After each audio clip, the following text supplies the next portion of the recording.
Ассалаумағалейкум достар.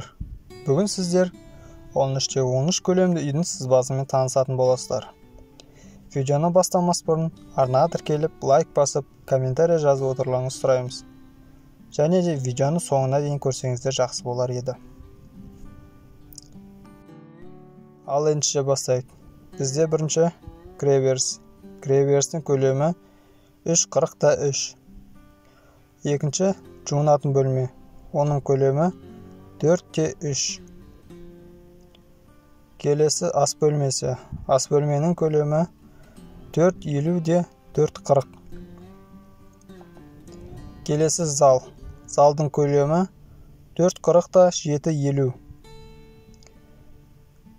Келесі холл. Холлдың көлемі 7,40-4,40. Келесі жатын бөлме. Оның көлемі 3,70-4. Екінші жатын бөлме. Оның көлемі 3,50-4. Құрметті достар, қазақ тілді арнаның дамуына үлес қосып, арнаға тіркеліп, лайк басып, комментарий жазып отырыңыздар.